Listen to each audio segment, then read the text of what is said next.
Hola a todos, bienvenidos a este tutorial donde exploraremos paso a paso cómo funciona el conversor de unidades de tiempo, una aplicación de escritorio creada con Python y Tkinter.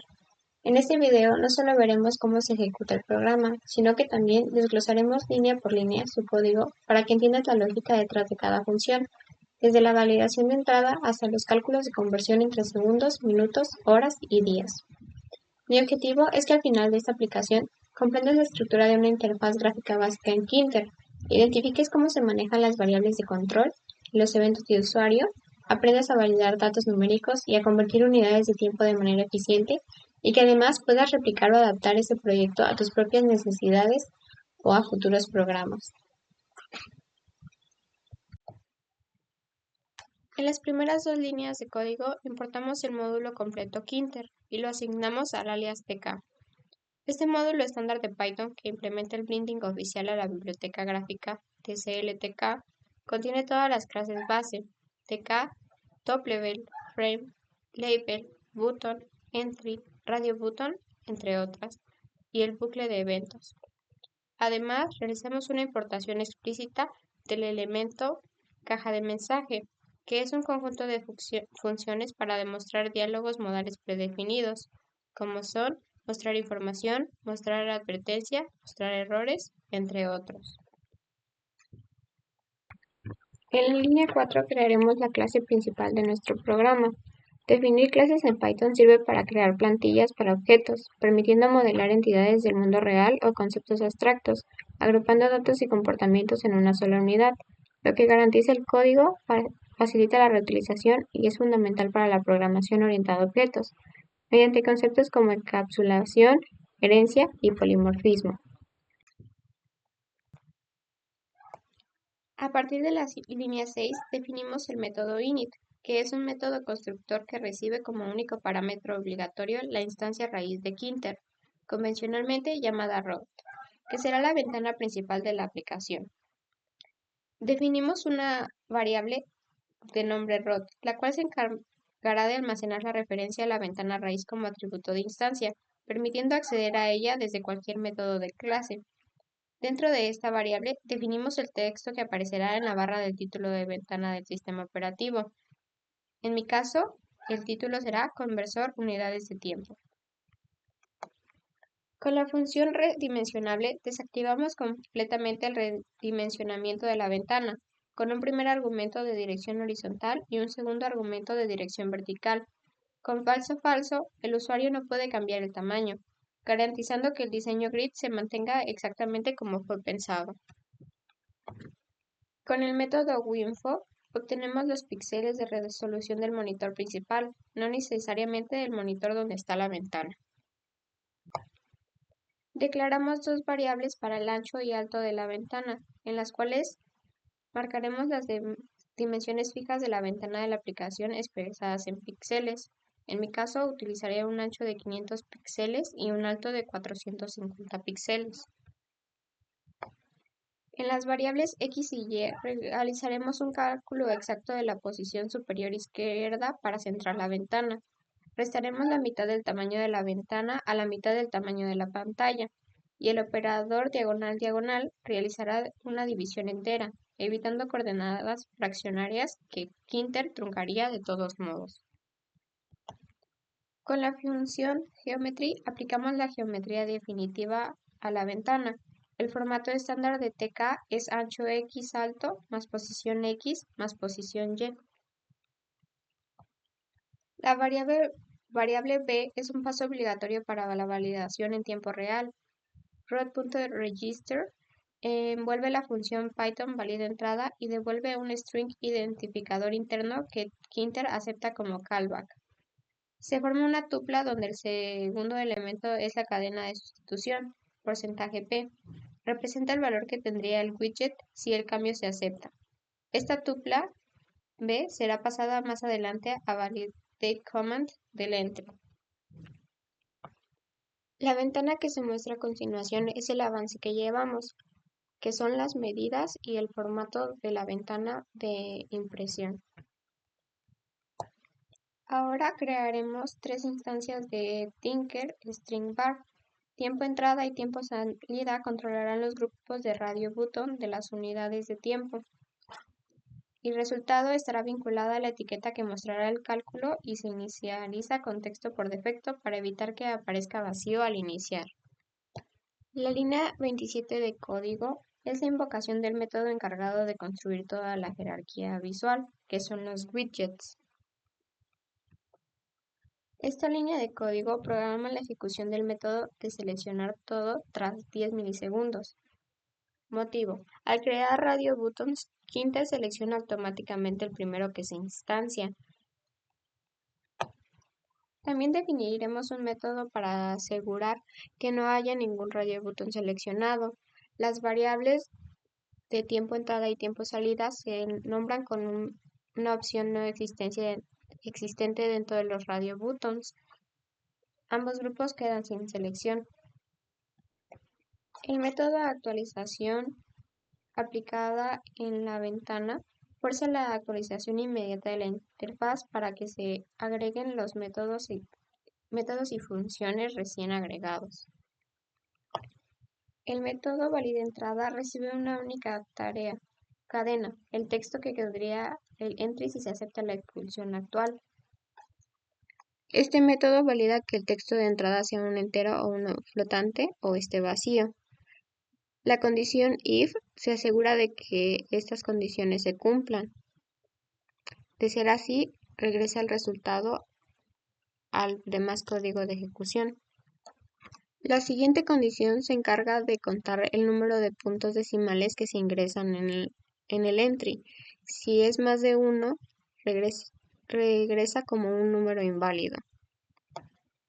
Esta condición se encarga del manejo específico de números negativos.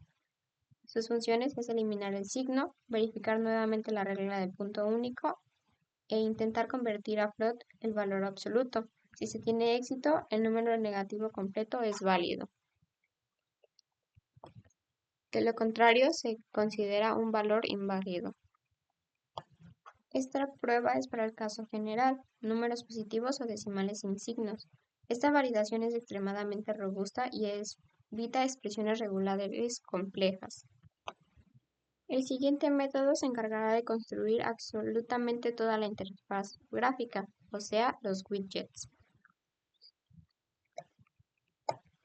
Comienza declarando un frame contenedor principal con margen interno de 20 píxeles en todos los lados, un pack con expansión y relleno de ambos, permitiendo que el frame ocupe todos los espacios disponibles y centre su contenido. Continúa declarando una etiqueta con el título principal ocupando 2 columnas y con 20 píxeles de separación inferior.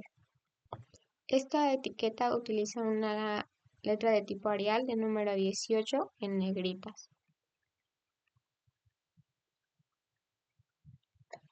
Esta parte declara una entrada numérica con una etiqueta de medida de tiempo a convertir, utilizando una validación en cada pulsación y la tupla registrada anteriormente. Continuaremos creando un frame entrada con el título convertir de. En este se agruparán los radio buttons con las unidades de tiempo con las cuales partirá la conversión. Este frame se ubicará en la fila 2, columna 0 del frame principal.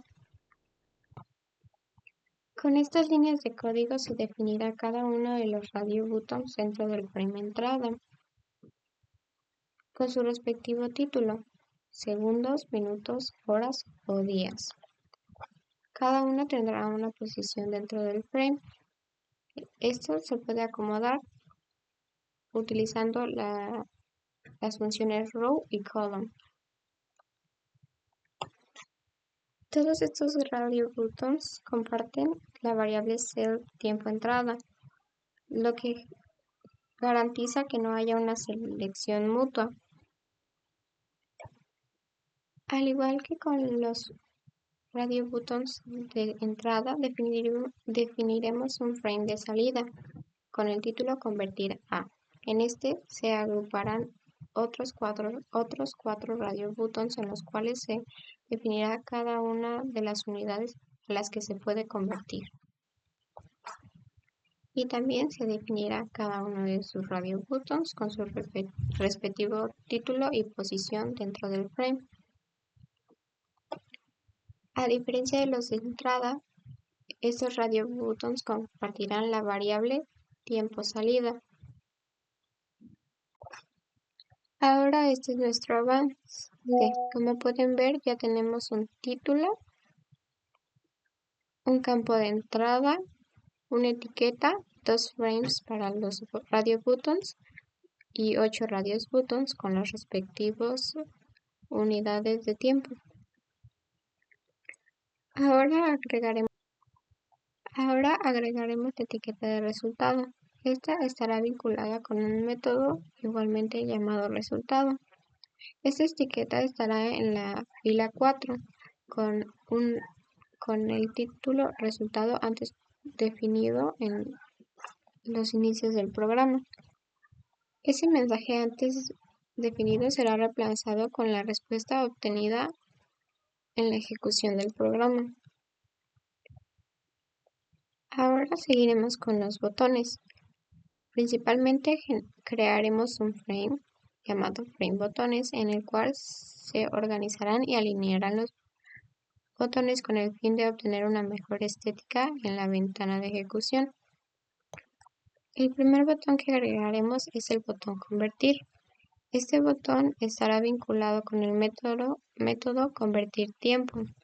En este agregaremos todas las fórmulas de conversión que se ejecutarán para obtener los resultados dependiendo de las elecciones del usuario.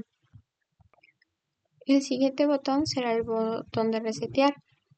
Este botón se encargará de limpiar las elecciones del usuario y el valor ingresado en el campo de entrada. Este botón estará vinculado con el método resetear valores, el cual se encargará de realizar las acciones antes mencionadas. El último botón que agregaremos es el botón de salir, el cual estará vinculado con el método salir del programa. En este método se incluirá un mensaje de verificación que se asegurará de la elección del usuario.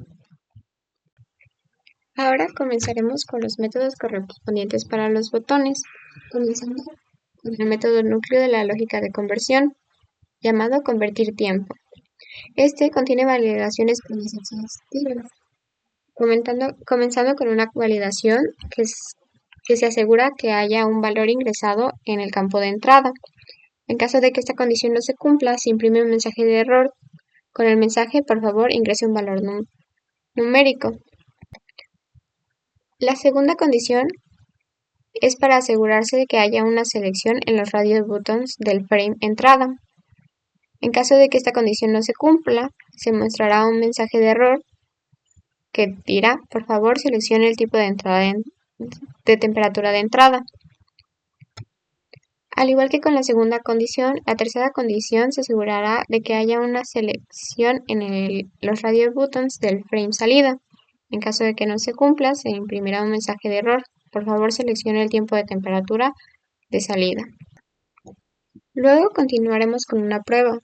Esta probará convertir el valor de entrada a flotante. En caso de que esto se cumpla, significará que el número ingresado es válido. Si no se cumple, se mostrará un mensaje de error. Por favor, ingrese un valor numérico válido. Comenzando con el código que se encargará de la conversión, declaramos dos variables. Entrada, que se encargará de guardar la selección del radio button en el frame de entrada, y salida, que se encargará de guardar la selección del radio button en el frame salida. Después, con la variable entrada, crearemos condiciones para convertir el valor ingresado a segundos, sin importar qué selección de radio button entrada se ponga, ya sean segundos, minutos, horas o días. La condición else será en caso de que no se tenga una selección. Este imprimirá el mensaje de error para que se elija una opción convertir de. Al realizar primero una conversión a segundos, facilitamos la segunda conversión al resultado final, ya que el valor de segundos es el más fácil de comprender. El segundo método de conversiones utilizará la variable salida. En este dependerá la selección del radio button de frame salida. En caso de que se elijan segundos, el resultado se imprimirá con el mismo valor. En el caso de que se escojan minutos, horas o días, se realizará la conversión dependiendo del valor. En el caso de minutos se dividirán entre 60, en el caso de horas se dividirá entre 3600 y en el caso de días se dividirá entre 86.400, que son la cantidad de segundos que tiene cada una de las unidades. Al igual que en el método de condiciones anterior, si no se tiene una selección de radio button, se imprimirá un mensaje de error que pedirá una opción convertir a. El último método de condiciones que utilizaremos será para definir el símbolo con el cual se imprimirá el resultado de la conversión. En el caso de que el radio button de salida sea segundos, se imprimirá con un símbolo de S. En el caso de que sean minutos, se imprimirá con min. En el caso de que sean horas, se imprimirá con H. Y en el caso de que sean días, se imprimirá con D. La línea 230 dará el valor a la etiqueta resultado. En esta se reemplazará el mensaje anterior con el mensaje resultado más el valor de resultado con 2 puntos decimales y el valor de símbolo. Este será el valor final de la conversión. Ahora continuaremos con el método resetear valores. En el caso del campo de entrada, se utilizará una función delete. Esta se encargará de eliminar el valor ingresado por el usuario, el valor numérico. En el caso de los frames de tiempo entrada y tiempo salida, se les dará el valor none. Esto hará que se seleccionen las opciones que el usuario puso. En el caso de la etiqueta de resultado, se le volverá a poner el valor de resultado para que no se quede como un campo vacío. El último método será el método salir programa. En este se utilizará una condición en la cual se imprimirá un mensaje con la pregunta ¿estás seguro de que desea salir del programa? En caso de que el usuario seleccione OK, la ventana de impresión se destruirá y cerrará. De lo contrario, se seguirá ejecutando el programa. El último tramo de código se asegura que el código de iniciación solo se ejecute cuando el archivo es el programa principal. Además, crea la ventana principal de la aplicación y crea un objeto de la clase pasándole la ventana principal. Finalmente, inicia el código de escucha de eventos de Tkinter, manteniendo la ventana activa. Ahora pondremos el programa en funcionamiento. Si el usuario ingresa 60 y pide convertir de segundos a minutos, el resultado sería 1 minuto. Si se desea convertir de minutos a horas, el resultado es 1 hora. Para convertir de horas a días, equivale a 2.50 días. En caso de que el usuario intente ingresar una letra, no se le va a permitir. Y si intenta calcular sin ingresar alguno de los datos, se imprimirá un mensaje de error. Esto configurado con las cajas de mensaje. Pasará tanto si no ingresa la medida a convertir o en caso de que no ingrese ninguna de las selecciones de convertir de o convertir a.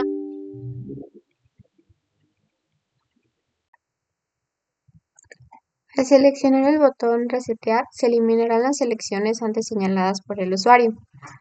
Y al seleccionar el botón salir, se mostrará una ventana con un mensaje de verificación para que el usuario asegure que quiere salir del programa.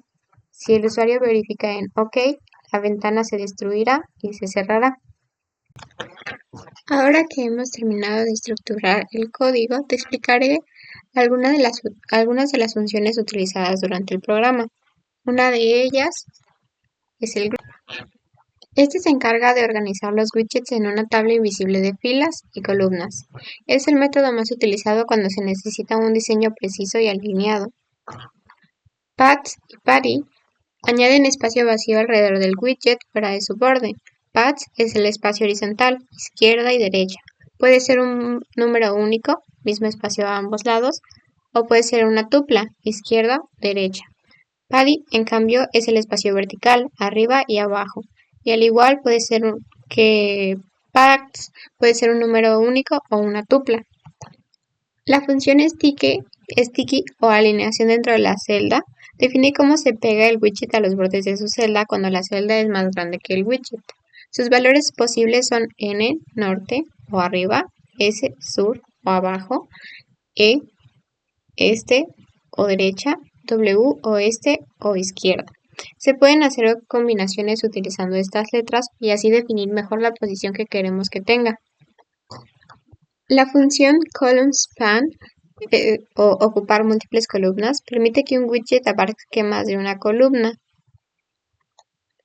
Row y column son la posición exacta en la cuadrícula. Row es el número de fila y column el número de columna.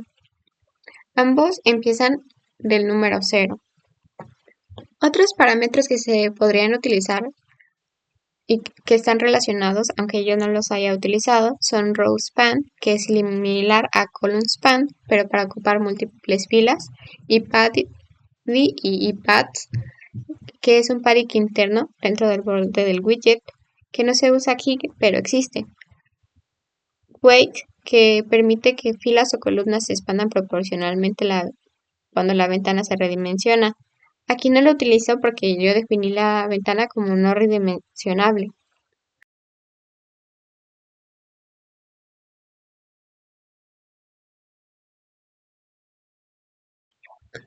Hemos llegado al final de esta presentación. A lo largo del video hemos explorado en detalle la implementación de un conversor de unidades de tiempo utilizando Python y la biblioteca Kinter para la interfaz gráfica. Se ha desglosado cada componente del código, desde la configuración de la ventana y los widgets, hasta la validación de entradas y la lógica de conversión entre segundos, minutos, horas y días. Mi recomendación es que experimentes modificaciones, añadir nuevas unidades, ajustar la interfaz o mejorar la experiencia de usuarios. Son excelentes ejercicios para consolidar tus conocimientos adquiridos. Agradezco tu atención y espero que este video tutorial haya sido de utilidad. Si tienes alguna pregunta, sugerencia o deseas compartir un proyecto derivado de este tutorial, no dudes en dejar un comentario. Esto concluye el video de hoy. Les deseo éxito en sus futuros proyectos de programación. Nos vemos en la próxima entrega. Hasta luego.